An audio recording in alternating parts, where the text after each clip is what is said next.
All right, I gave it a minute, so I think I'm gonna get started just so we don't run up on any time here. Thank you everybody for joining us for our customer story supply chain resilience. I hope that everybody got in on time.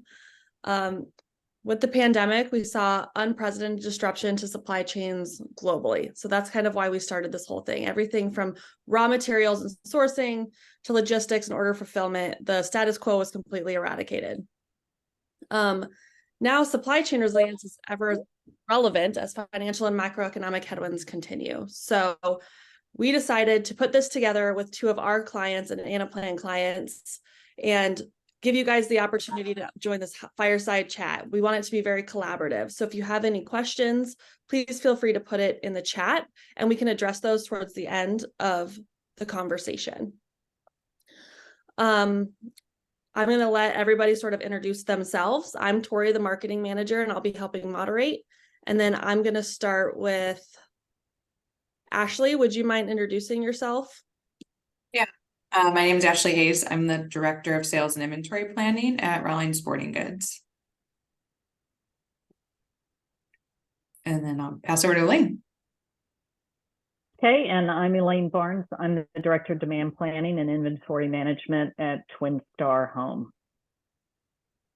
I'm James Snyder. I'm a practice director for Allitix, focused mainly on supply chain, and have 20 plus years of industry experience.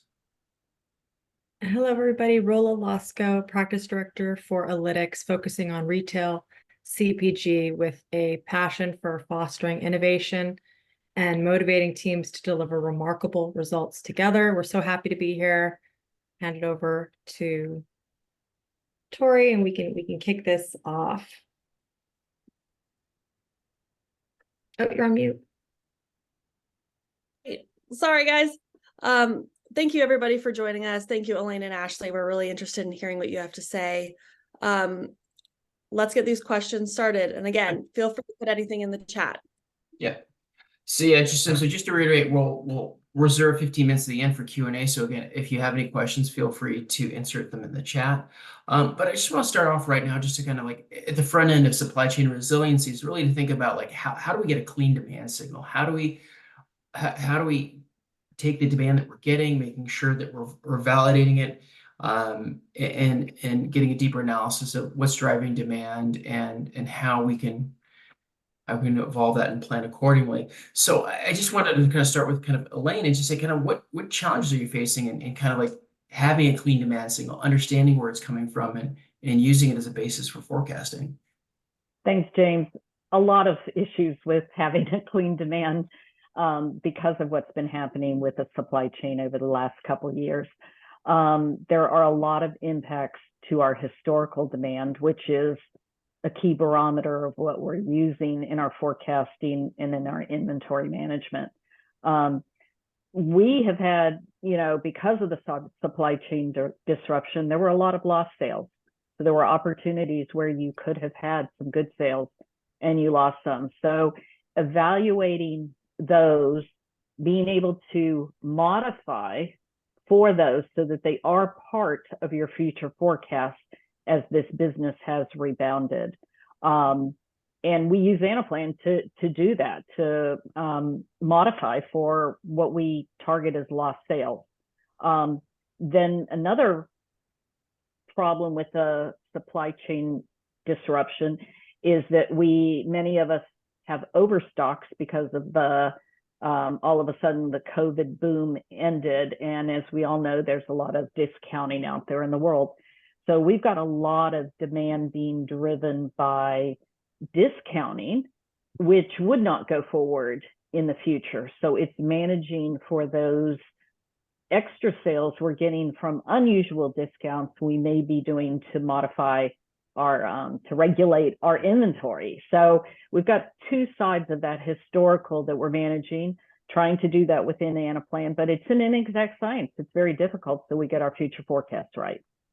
I got to imagine the market conditions over the last couple of years have just been a bullwhip effect as well, just because, lockdown, people can't spend their disposable income anywhere else except for on their home for the most part. So a lot of money plowed into that. And then or a lot of customer discretionary income got pushed into that. And then on the back end, and I was trying to travel last year, and it was very expensive to go traveling because everybody wants to hit the road now that there is access to travel abroad. So are you guys seeing that as well, as like you were chasing demand, then all of a sudden now consumer preferences have changed in the short term? Yeah, yeah, definitely, James. We got the boon of being a home furnishings company, and we sell indoor and outdoor home furnishings. We actually sell, one of our products is our desks. So everybody needed a desk during COVID, and so how do you take that and regulate? But we're also big ticket, in the world. So where people were nesting and staying at home and furnishing their homes, now they're taking those expendable funds and putting them into trips and experiences. So definitely where they filled up their homes, now they're retracting some, and we're seeing a little shift in which channels are performing. And so it's definitely a challenging kind of fun time if you're into intrigue. So.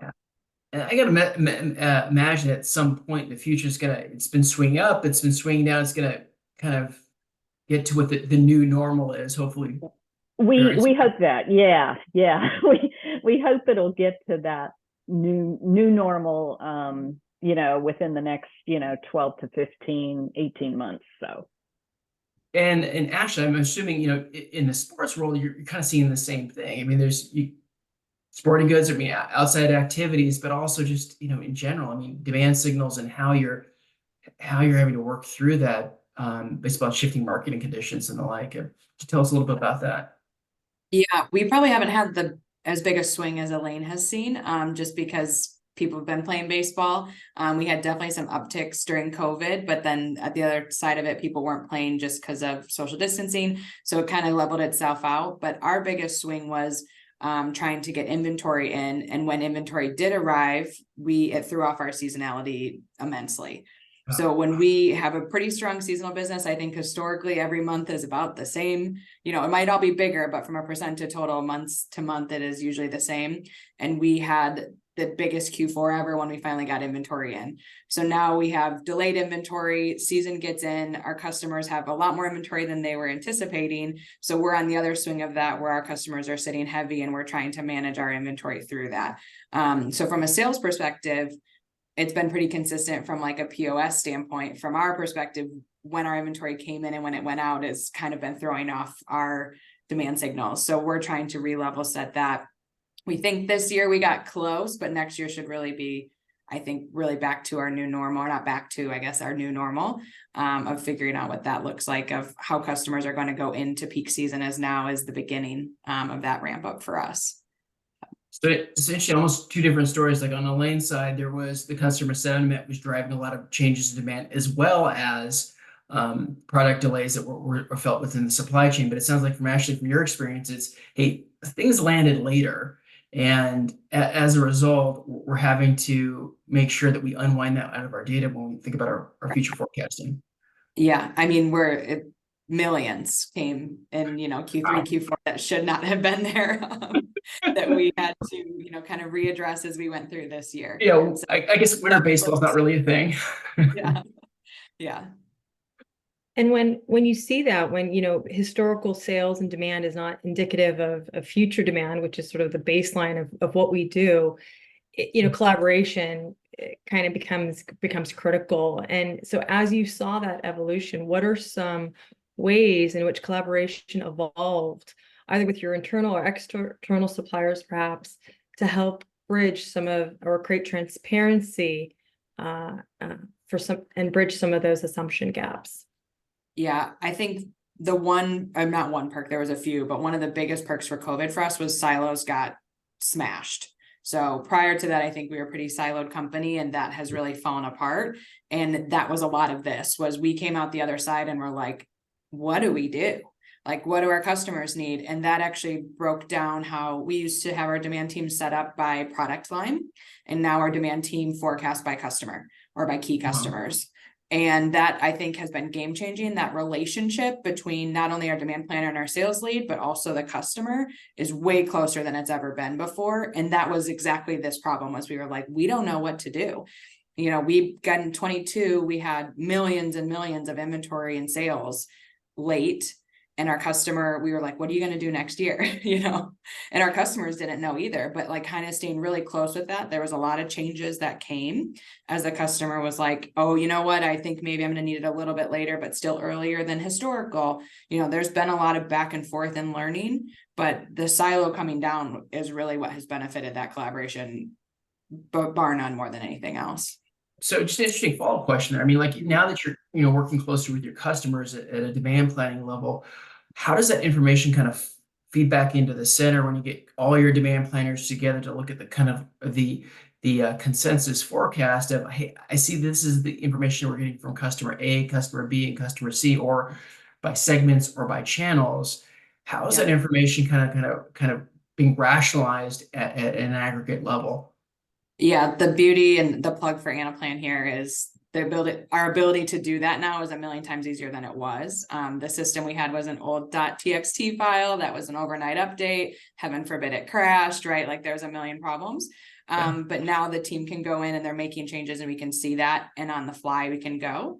But we do have, because I know a lot of companies demand planning is set up by product line. So we have kind of kept a product captain within each demand planner. So someone might own, a Dick's or an Academy Sporting Goods demand forecast, but they might be the product captain for all of our bat business. So they're seeing all the roll-ups, they're working back with our product team to make sure those make sense, and also with our financial planning team to make sure we're aligning with where the budget is. So we've kind of built different roles, if you will, and SME positions to help make sure that we're across the company covering our bases. It's very interesting that you mentioned the product cap, because actually I think something I was thinking about is if you diversify that too much at the customer level, you still need somebody to oversee an individual product to make sure that you're kind of smoothing everything out and getting a rational forecast. And we're really close with our supply team as well, who is by product line. So they're also kind of a nice little extra set of eyes, as well as the product team, to make sure that we're, rolling up where we need to go. So the matrix is supported on both ends. And just to follow, another small question on this is, now that you got closer contact with some of your individual customers and you're focusing on more closely, are you also measuring the bias to understand kind of the value of the information, or how we need to interpret that information by customer as well? Yeah, so it's a little tricky at the customer level. We're doing our best, but we have shared SKUs across everyone, and then some customers have their own SKUs or SMUs. So it's not a perfect forecast accuracy and bias calculation, but it's close to be able to kind of have that view and understanding of what's really happening and where we have opportunities, but also where we've had successes that we can continue to capitalize on. Follow up to you, Elaine, as well. I mean, you mentioned a little bit about the discounting and having to manage that through.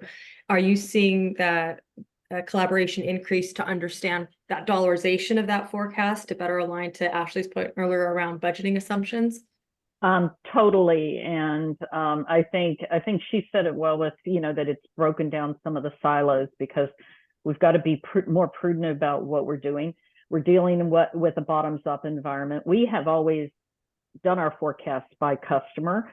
So, and I think that helps a lot right now when you're looking at the growth, because we have some customers that are flying, and then you have others that are retracting, and some that are going to be closing. I mean, a lot has happened over the last couple of years with American retail, and you have survivors and success stories, and then unfortunately we have lost some. So when you're doing this rationalization at that level with your colleagues on the other side of the fence, and you're talking about the customer, and is this customer really growing, and understanding that, so we're doing it by customer, but we have crossover SKUs too. So then we're also looking at it at a SKU level.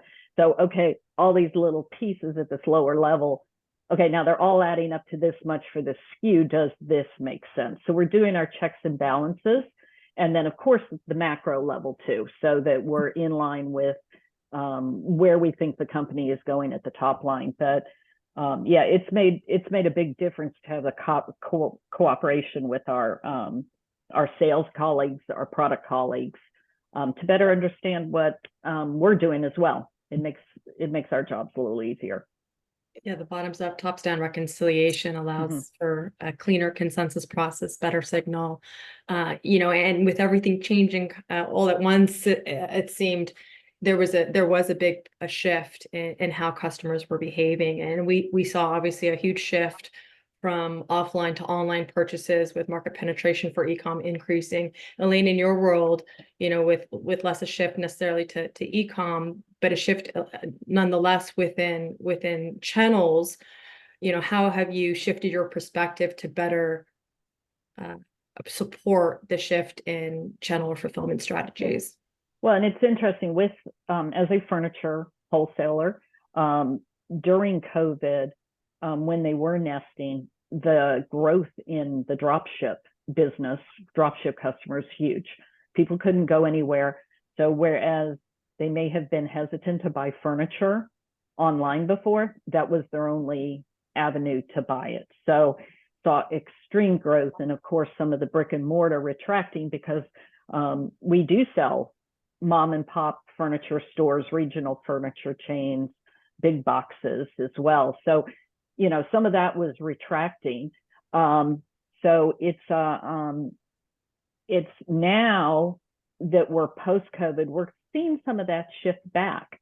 So they do want to go in and select their furniture product, maybe work one-on-one with a salesman, see it in the store. They have the opportunity to do that now, where during COVID they did not.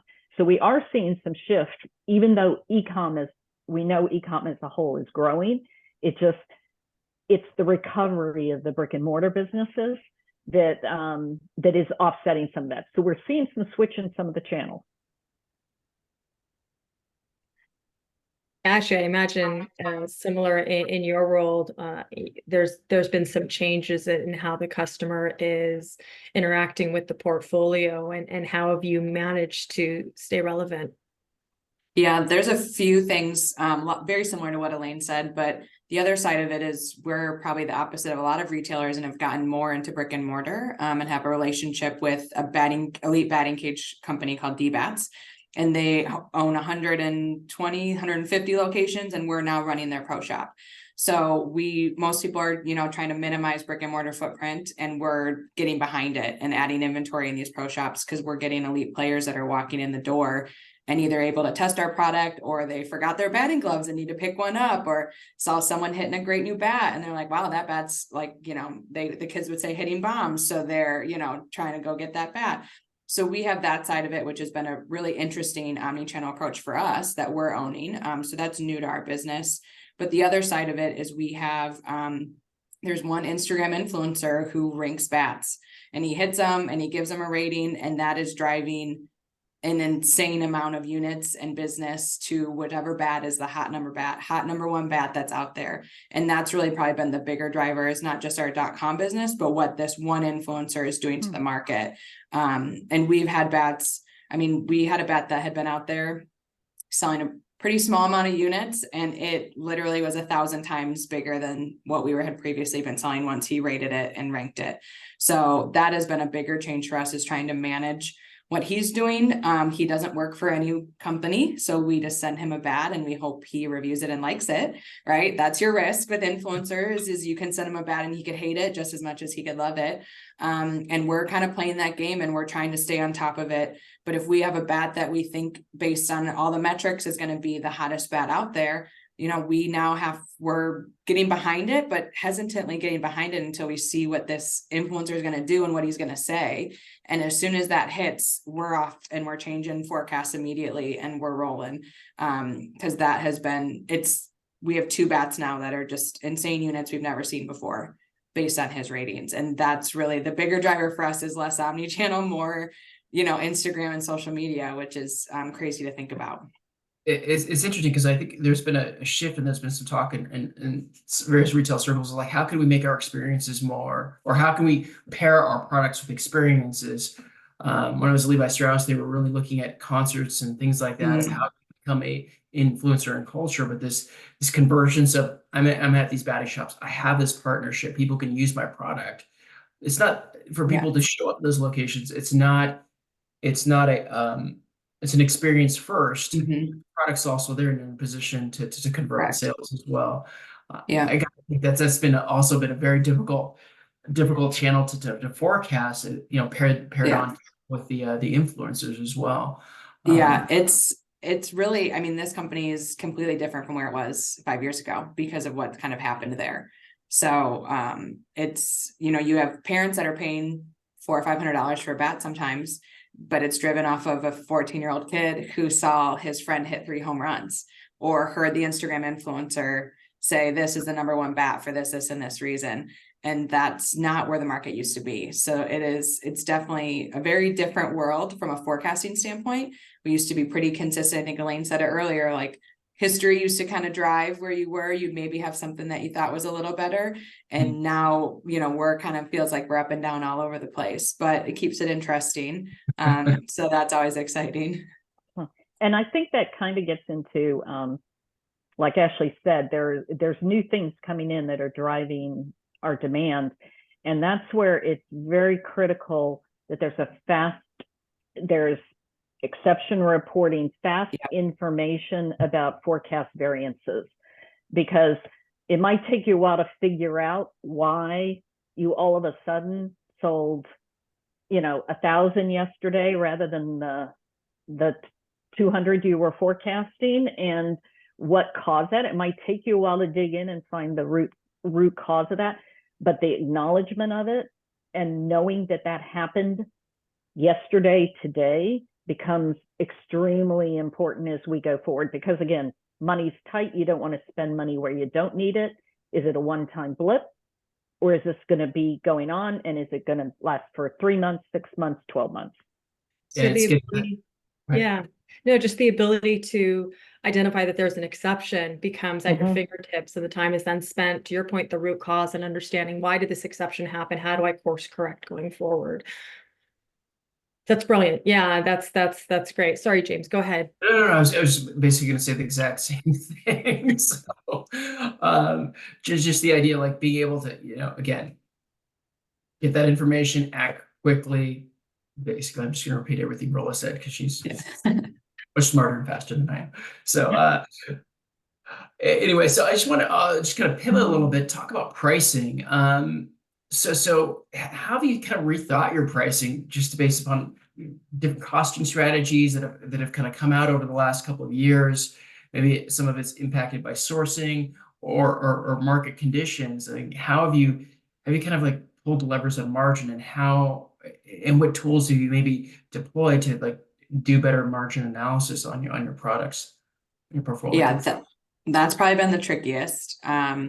We have a pretty retail heavy market. So in some cases we've been able to take up, but there's very clear price bands in our world of here's your $49.99 glove, here's your $99 glove, here's a $150 glove, that kind of thing. And there's not a ton of competition. So everyone kind of knows where everyone else sits and where that white space is. And our biggest issues have come in, with freight increases, tariffs a few years ago, like pre-COVID, right? If we all remember back to those crazy days. And we've kind of had to do our best to communicate that to our customers. Our sales team is best in class, and their relationships with our customers are honestly, unbeatable. And they're just honest conversations we've been having to have of, this is real. These are real increases. What do we need to be doing? But also on the other side of that, like, where can we take retail increases? Where do we have that opportunity, if possible? As the market has kind of changed a lot.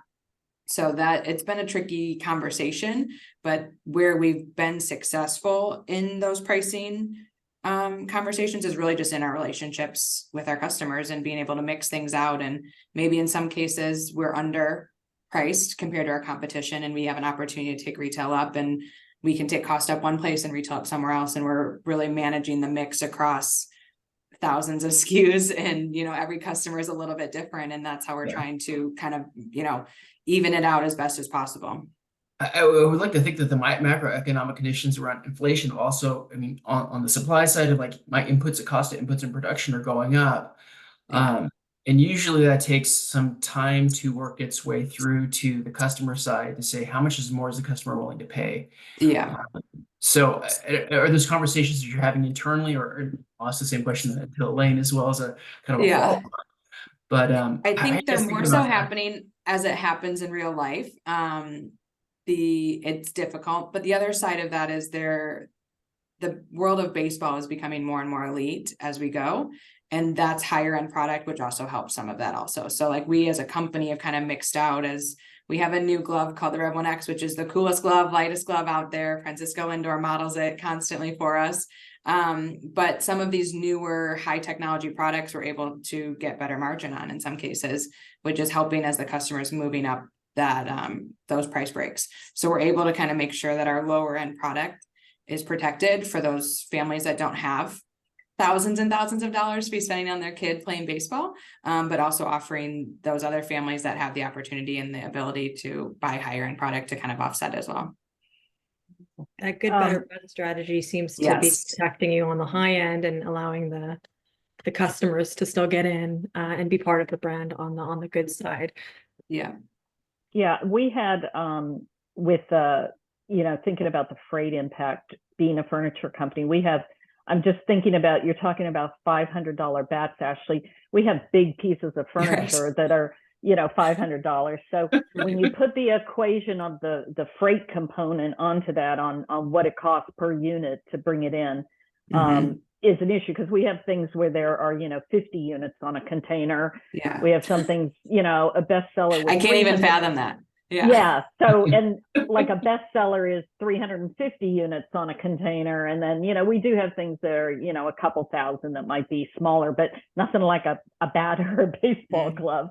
Right. And so what happened is we do have that, definitely that freight burden was a huge burden to our costs. And of course, before that, the tariffs that were levied for China.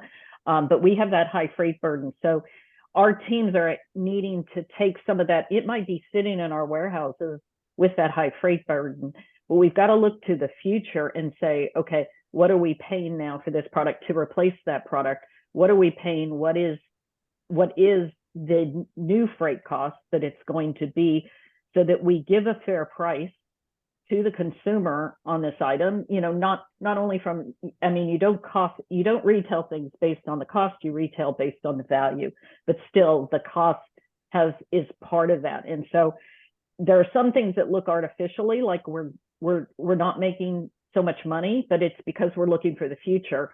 So once we burn through the older product, the margin recovery is there, and we're looking for the future margin. And so from a forecasting basis, this is not inventory that's on your books now, but you know that the cost will normalize over time. So you're taking that consideration in terms of your pricing.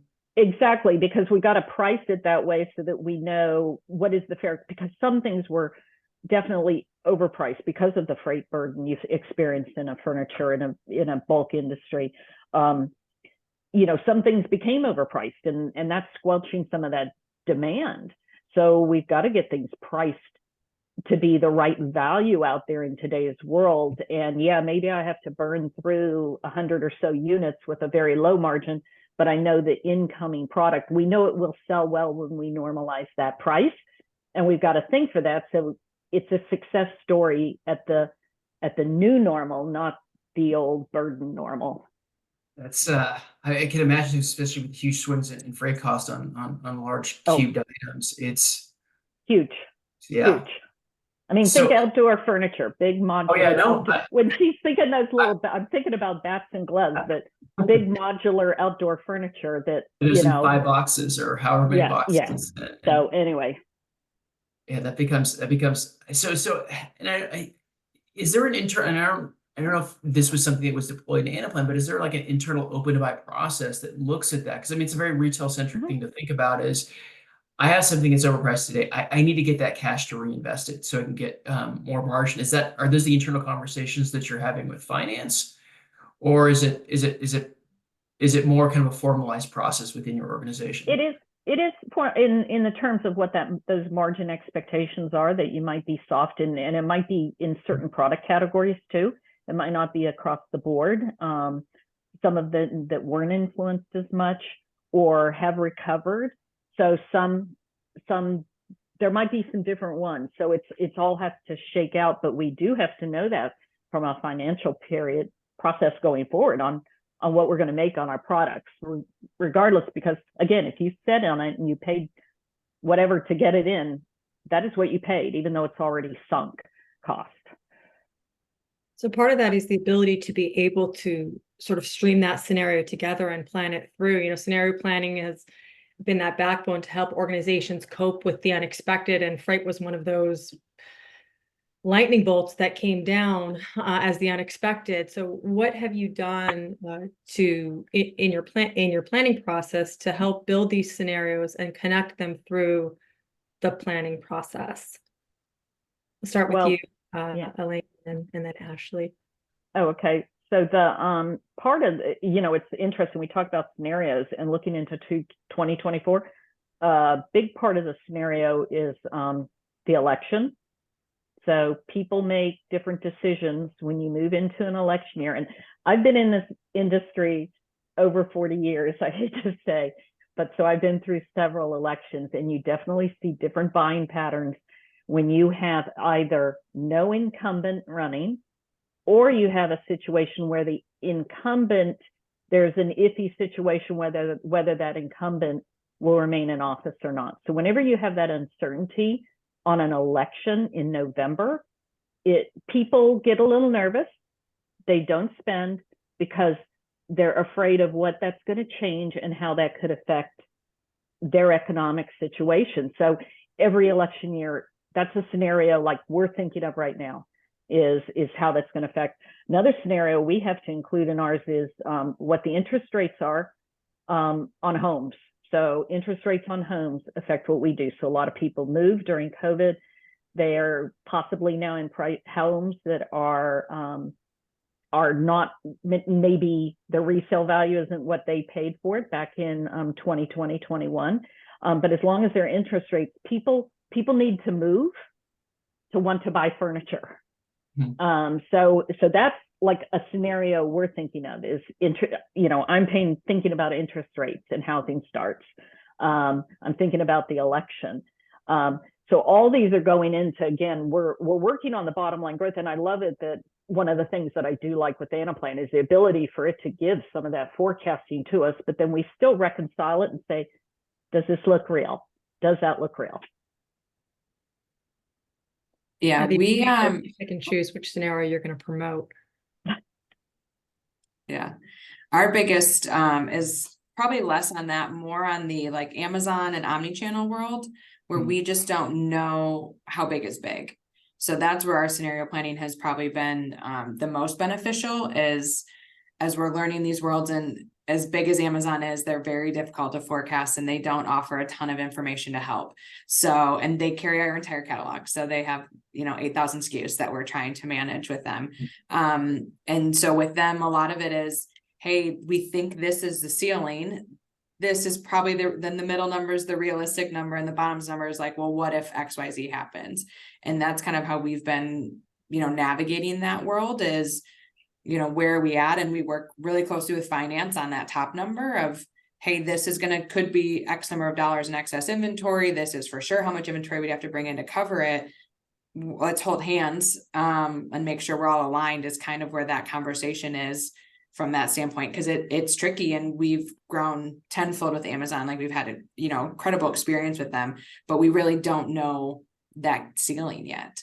And that's really tricky, is trying not to get ourselves into a situation while we try and grow that business.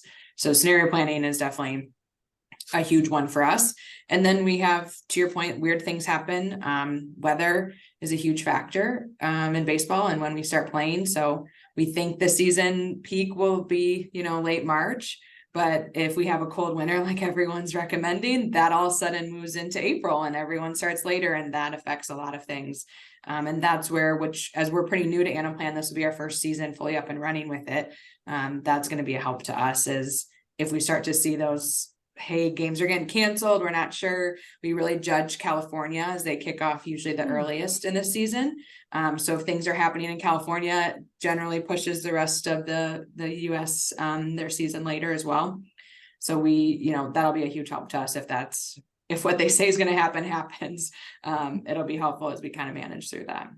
Interesting you say weather, Ashley, because that affects us too. We also have an electric fire. The root of our company is an electric fireplace business, which we're very good at that.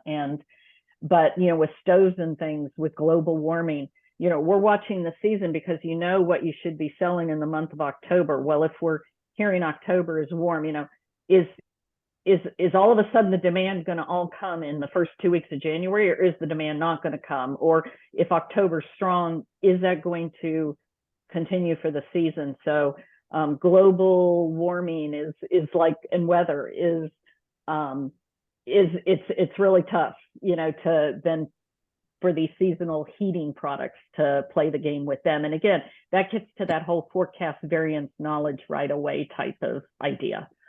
Yeah, to be able to identify when you've got a plan, whether we used to call it a gap of 1, 3, 5, a low, medium, high scenario. And you'd carry that through, and there were milestone points to say, at what point is this no longer feasible?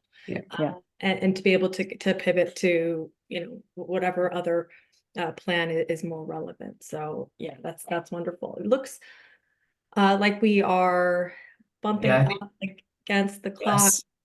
So I think we're going to transition to our Q&A section. But before we do that, and if anybody has any questions, please feel free to put something in the chat for our participants or ourselves. Happy to answer any questions that come up.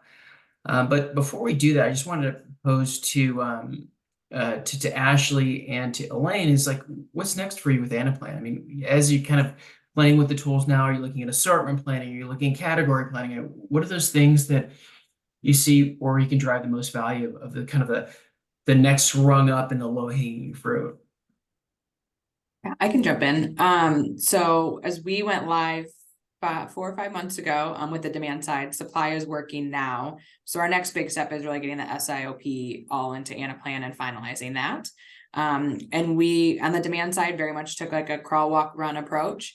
So the next kind of big things for us is SKU rationalization, which is kind of a big overhaul because that's a very emotional topic, involves a lot of different teams. If it was up to me, it would just be a hard cut done, but it's not. So that'll be kind of our next project, is working through that. But then also statistical modeling. How do we get smarter with the tool? How do we use all the data we have to kind of help call things out and have exception reporting that's a little bit more detailed versus, plus or minus orders or history? How do we get a little more detailed on statistical modeling and different things there? And then from Connect, I thought workflow was awesome. So that's the next thing we kind of want to bring in as a company, is get that workflow additional aspect of Anaplan in, just for a little bit more checks and balances on loading orders or forecasts or whatever it may be. And then we have a fully functioning Japan team as our next kind of exciting one. So getting them up and running. They, although report into us, are like a full standing their own Rawlings company, and they manage that business. So they're kind of our next one, which will be a fun little intro on the Japan side. So I say kind of mentioned a lot of things there, and I think the workflow is a neat add-in in order to pass the baton back and forth, create tasks, and manage those tasks through completion, especially when you're doing your annual planning and working cross-functionally with other teams. So I don't know if Elaine, we can talk offline about that. It's kind of a pretty cool little thing too. Again, if you're using multiple teams, you're able to kind of create a task and launch a task off for a team. Okay. It's pretty. They just introduced it this year, but it's pretty powerful in the way they can hold people accountable and making sure that you're closing the loop. I've got open tasks. What do you do? So enough of the plug for workflow. Elaine, tell us kind of what's next with you guys. Where are your kind of thoughts on like where you'd like to take Anaplan next? Yeah, the next thing is like somehow working in that pricing volatility, the volatility that we do see with, is how pricing affects the forecasts, and being able to do that better. I think we've got to do it a little more on the automated side and just really understand that, because it is a huge part with promotions and pricing and how that affects the forecasting. And again, I've mentioned it before, is that immediate need for exception reporting that tells you things like forecast variances immediately so that you can dig into them. And so that you're reacting because, you've got to be very conscientious about what you're open to spend is, and you want to spend it on the right things. I laughed that Ashley mentioned the SKU rationalization, and we have been going through that. And what do you need? And identifying, number one, what do you need and don't need? And then even within that, okay, what are your A SKUs that you do want to get behind with some safety stocks? So should there be supply chain disruption for any reason, or high forecast variances to the positive, you can maximize those opportunities. I feel like SKU rationalization sometimes is like civil war within a company. I mean, it's just, people have, I have to have this in the assortment because it drives X amount of demand in other places, or I need to be able to fill out the colorways or a price point, and it becomes very like, hey, I'm not going to sell this, but I need to show the customer that I have it at this price point so we can get them to be an aspirational purpose. So I've seen all the argument. I've seen a lot of the arguments. I can't say that I've seen all of them, but I know that it can be civil war between product and demand planning, and it's always very emotional. It's one of the best conversations to come prepared with data-driven arguments, though. Oh, big time data. There's a lot of data there that can help drive the conversation, but in the end, it's emotional. It's product that someone created and put the time into, so you have to be prepared to bring the facts. So I love it. One thing you said, Ashley, I just want to tap on that I thought was really compelling, was the next step leading into heavier, more robust stat planning. And Rawlings is a very robust organization with strong foundation and processes. And so to hear an organization like yours speak to the need to crawl, walk, run is huge, right? Because in the age of AI and ML, where everyone is really focused on that, it's not one size fits all. And most of the time, most organizations aren't ready to start down that path without the proper foundation to build from. So appreciate the comment and agree with the sentiment around wanting to build from a strong foundation. So I've got a couple questions from the audience or participants. One of them is, we're consistent. We're tasked with doing more with less. What actions have you taken to simplify that within your business? And you're using Anaplan or just in general with demand planning? I can, and without like doing a push for Anaplan, Anaplan has helped that. It's taken some of the things that are we maybe spent too much time on before and allowing them to run those forecasts. But again, like I said before, we still take those and do our due diligence and look at them from a top line level and say, does this make sense and what is causing this? So we still got to do that human touch into it. But I think that's helped a lot to simplify things. SKU rationalization simplifies things when you have less. But I think the trusting what is in your system that's doing the forecasting and doing the suggestions on inventory buys, trusting that is just all important. Yeah, we have definitely added to the team's plate as far as adding in a long range 3-year plan, adding in an original seasonal plan, things we couldn't have done previously. But the team is still working the same hours. I haven't had to add a head count because Anaplan has taken so much of the nonsense and drama off the team's plate of borderline, number crunching monkey work. Unfortunately, that was being had just because we didn't have the system to bring it all together and aggregate it. So the team was spending so much time doing silly things, and now we're actually spending time analyzing and able to add value add tasks to everyone's plate instead of more report running and things like that. Yeah, and that's a conversation I have with all of my clients. Like, the number one benefit is stop doing the stuff that doesn't add value. Stop being practitioners of moving numbers in Excel and just moving data around, not even building models. It's an 80-20 rule. 80% of your time should be focused on answering questions and driving the business. And that's not the case. It's getting data out of system A, B, and C, tying it all together, and then spending 20% of your time doing the analysis and having it in front of leadership and defend your position, which is never where you want to be. So anyway, I wanted to we're actually at time right now. I wanted to thank Elaine and Ashley for participating in this webinar with us, and for the people that have joined, hope you've enjoyed it. The people who will see this later, hope you enjoy it as well. We're more than happy to field additional questions that we've gotten through the chat, and we'll respond to people via email or through other mechanisms that are available. But again, just thank you, Elaine. Thank you, Ashley, and thank for my co-host Rolla as well. Yes, thanks. Pleasure. Thanks, everyone. All right, thank you. Take care. Good day.